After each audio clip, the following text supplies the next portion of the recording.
This episode is in partnership with Authority Magazine. Authority Magazine, a Medium publication, is devoted to sharing in-depth and interesting interviews featuring people who are authorities in business, pop culture, wellness, social impact, and tech.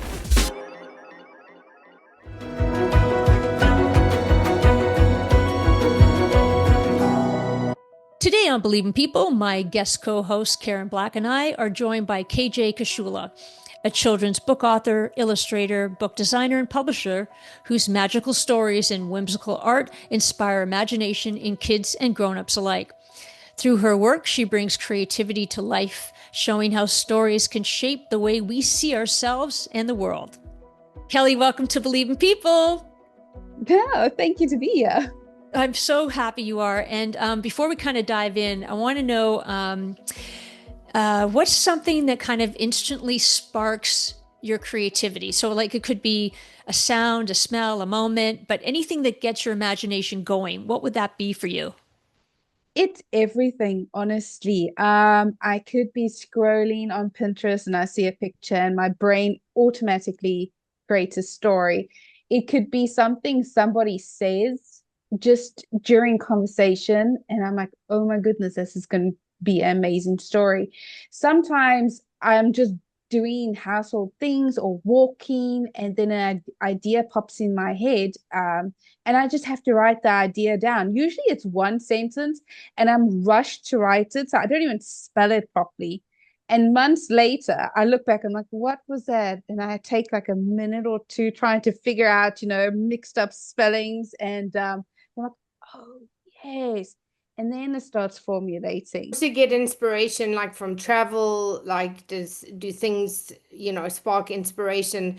And just in terms of, your children's books that you've written, like where did that inspiration come from? Well, I really get inspiration from travels. I did get one particular inspiration during the travel. We were going to Marseille to visit some of my husband's friends, and we went on this hike. And it was during this hike, I'm like, goodness me, this entire area looks different to any hike I've ever been on. It looks like I'm walking on the moon. And, at that time, we were going to get married and honeymoon was a big thing. And so I was playing with the words honeymoon, moon. And so this entire idea jumped up through that particular travel. So it's usually related to an event associated with travel. If I'm getting an inspiration from something. Wow. Amazing. And were you like this as a kid, Kelly? Like, what were you like as a kid? Yeah. Oh, yeah, yeah. I was constantly getting ideas, constantly. I remember the one time I got this amazing idea that just it's humongous. It's Lord of the Rings humongous. It's still inside me. But I don't know if I would ever write it because it would take time. And I would sit there and I would act out the whole idea. I would write notes. I would do that constantly with different topics. And then I would save all my work. If it was something related to school that was really cool, I saved it. So that's how I always did that. But it's not until around about COVID times, before and after I was going through a period, that I've basically just sat myself down and said, I think it's time that we stop saying I want to write and actually do something. Like see it through to the whole end. Then where did the talent for illustrations come in? Because that's something I'm curious about. That is probably one could say a God-given gift. Yes. I have been doing that since someone put a pencil or pen in my hand. In fact, I remember I was less than 10, probably like 7, 6, and we were in like what you would call kindergarten, and we had a task to do something really silly. In my brain, it was silly. You had to take a crayon and basically just rub it across this stencil thing. And I'm like, oh, what's the point of that? I'd rather draw. So here I am, I'm drawing like this cute little garden with flowers. And why should I do a stencil? It's pathetic. And in my brain at that age. And so I was constantly drawing. But then, what happens is you get into high school, and things start to change. It's kind of like they drone schoolwork in you, and you forget about your hobbies. And your creativity.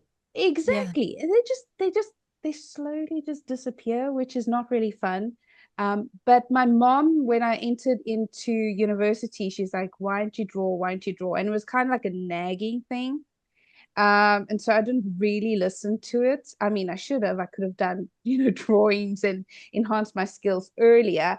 But it's when destiny starts to force your hand, like you've been given this gift, and then they force your hand. And so one of my early projects, I actually wanted to create an animation, and nobody wanted to help me at the time. They were straight out of university. They kind of wanted to get, paid for jobs. And I'm like, oh, well, there's no way I can pay you for the job. The whole point is to, I give you something, you give something, like a trade exchange. Yeah. Exactly. And so no one was doing it. So we're like, screw you guys. I'm just going to do it myself.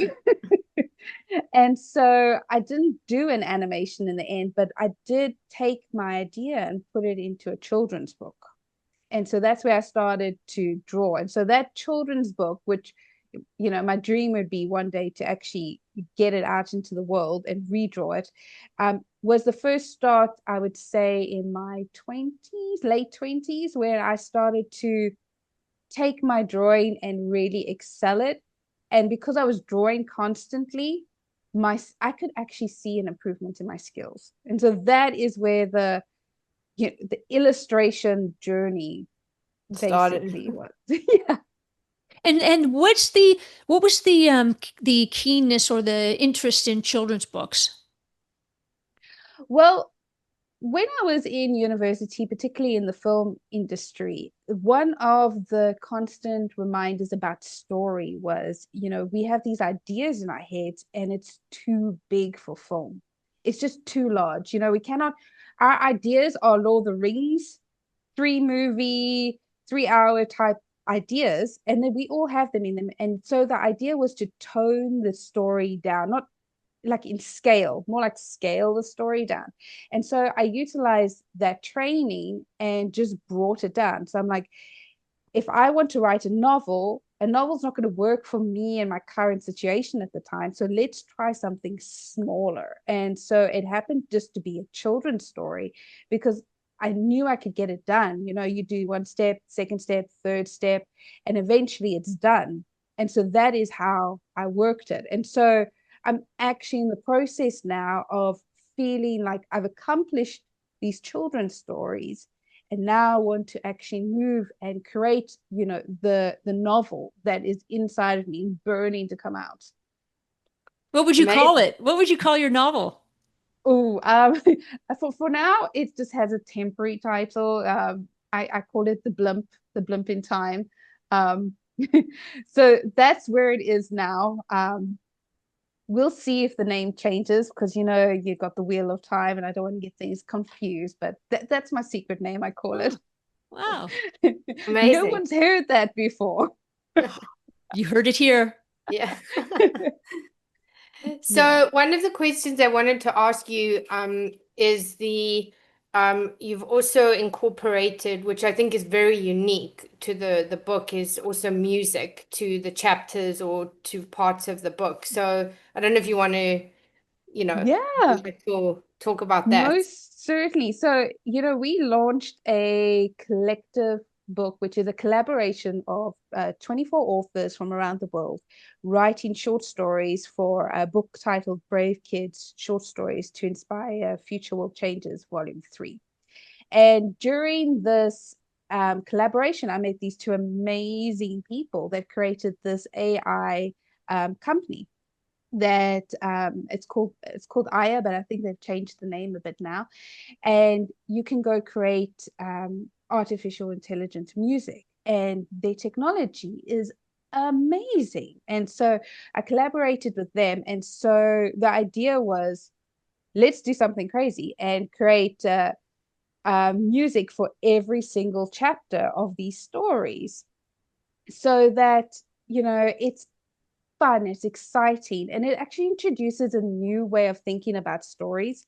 I like to look at it particularly in we're in a digital age, and parents are having a hard time getting their kids to read. And so it's a great way to incorporate technology with reading. I mean, you as a parent can have a negotiation with your kids. I know how horrible that sounds, but you tend to negotiate with kids. If you read this story, we could watch the video and listen to the music. Or you could do the other way around, but let's listen to the music, watch the video, read the story, have a conversation about it. And so it's been so exciting and so fulfilling to create this. I'm still busy. I've got 1 or 2 left, and then I've done like 24 songs for the whole book. But I wanted to ask you, was this always in your heart? Like, I mean, did you ever think you were going to do anything else when you were, from when you were younger? Well, at 9, I was like, I'm gonna write. That's what I want to do. And Wow. then writing transformed into let's become an actor, because then I can be anything I want to be, which Huh. technically I can do when I'm a writer. I could pretend to be. And then it transformed into directing and storytelling. So the element of telling stories was always there. The stories, are they education based? Because I think there's so much out there, and obviously parents are worried about the messages that their kids are getting through books. So I'm curious, based upon these concerns, how that's influenced your writing and what makes it different for you know the parents or the kids that read your books. Well, definitely in our books, whether it is my solo books, because I have a collection of solo books under the Super Duper Secret collection, or the Brave Kids volumes, they all are based on strong morals and teaching things. In the Super Duper Secret collection, I cover some ideas like don't tell a lie, be kind, um, be brave and have courage. And then the Brave Kids, obviously, we do brave and encourage, but then we cover topics that are great conversational points for parents, such as if you lose a parent, an animal, or a sibling. Sometimes it's a hard topic to discuss with your kid, and so you could let them read the story. You can open a conversation. There's also topics covered as in bullying, or standing up in front of a classroom to try and say a speech, so stage fright. We have some fun topics such as chakras and breathing techniques. And in the latest volume, we have a lot about listening to your inner self, your intuition. And these topics, I think, are very key for kids today, because they are bombarded by technology. They don't have that time to play or to think. And so a story that can bring forth those topics can start a conversation between them and the parent, but it also starts an inner dialogue with themselves. Even at the young age of 6, 7, 8, when they're in bed trying to fall asleep and the story is so fresh in their brain, they can start putting themselves in the hero's shoes, ask the questions, and understand them. And ideally, the whole idea is to become a better human in the end, to be kinder, to understand when you're seeing a bully and either approach them, or understand if you are the bully and how you can change. And and Kelly, wow, you wear so many creative hats. I mean, you're an author, you're an illustrator, a designer, a publisher. Which role, I mean, they may all, but which role feels like the most of you? And like, does anything surprise you, still surprise you? When I'm wearing different hats, I could feel like, you know, I'm, for example, if I'm a publisher, I'm more assertive, got to get things done down to a timeline. When I'm a designer, I'm more creative, I'm laid back, I'm listening to music and chilled. Let's see.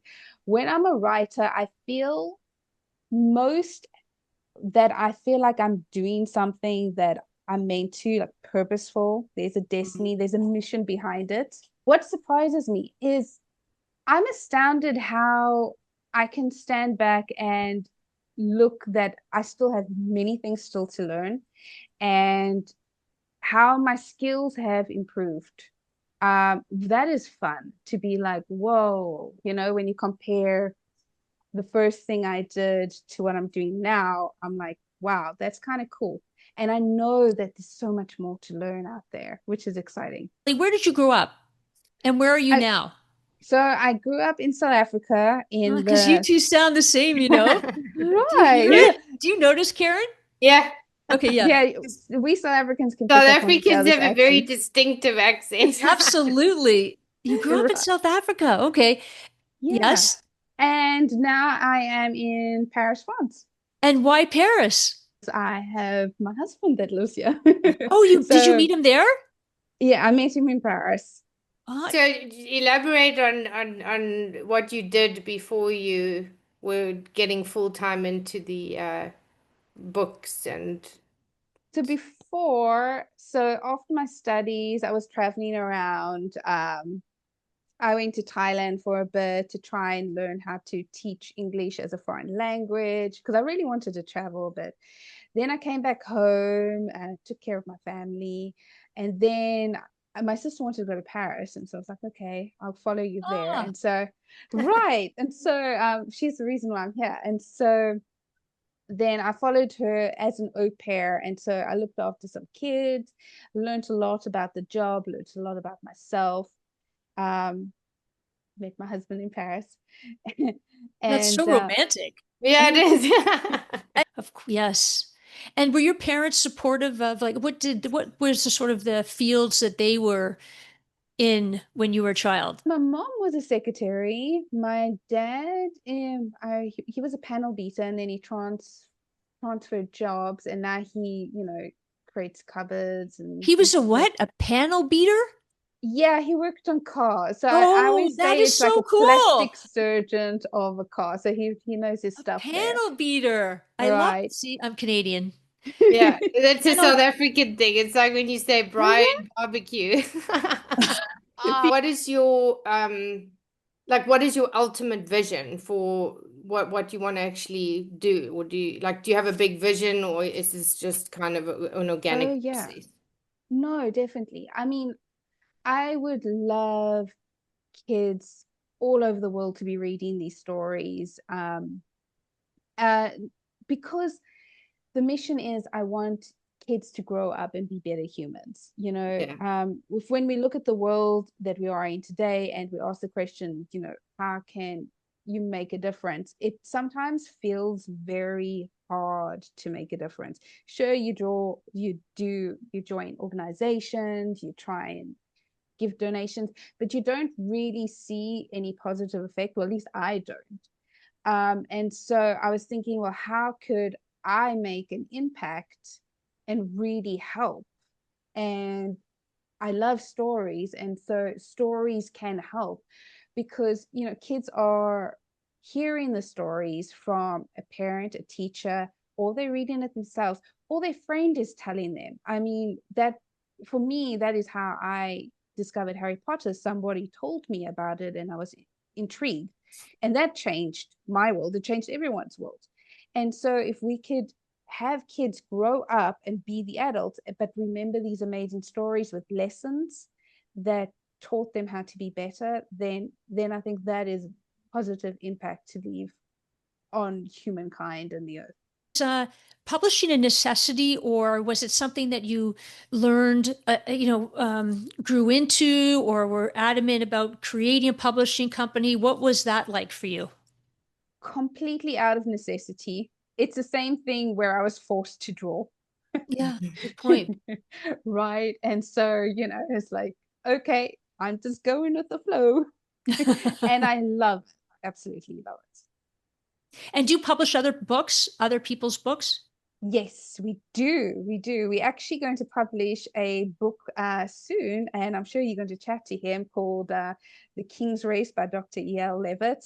So we're Ah, publishing his book, And Yeah. so we publish his book, so other children's book authors, and then we also so that's the imprint of the company called Brave Healer Productions, and they publish health and wellness books, solo books, as well as collaboration books, which is basically an anthology. We just like to call it a collaboration. Fantastic. And so what's the process that you go through with working collaboratively? What do you do? Like, how do you work with somebody else? Well, if you're interested in writing a chapter in a book, you can contact us, and you can choose which books you want to be a part of. You could have a conversation with the lead author who decided to actually run the collaboration process, or you could create your own collaboration process and be a lead author. And so we work with you through the whole process of onboarding you, talking you through the whole thing, help you get authors to be part of your book, and then we basically go through the entire process within a couple of months. I would say probably 4-5, depending on what you want, to get this book out into the world. Kerrin, have you ever wanted to write a book? Did you write a book? Have you written a book? No, I contributed actually to a That's chapter right. In what was called the writing book, I think. It's the writing So book. yeah, I contributed a chapter to that on PR and the benefits of PR. So it was nice because you can use it as an education tool, which I think is great. Yeah, not only an educational tool, the whole idea is also you can use it as your business. So if you come Yes. to us as like an expert in your particular field, you can take this book and you could use it as a card to be like, hey, check what I did. I wrote a book, but it's an expert, it's a teaching, it's a tool. And if you wanted to contact me or be part of my organization, then you can contact us over here. This is called Believe in People, but I wanted to ask you, why do you believe in books? Well, I guess I have to answer that with a very simple answer, because I believe in people. I'm serious. No, I'm being serious. You look at the world and you're like, you have to try and believe in people. You have to see the good. And because you need to see it, you need to find little sparks of light of goodness. Yeah. Thank you so much for your time. Really appreciate it. You're welcome. Thank you, It was fun to be part of this conversation. That's nice. Like, I've got new friends. That's awesome.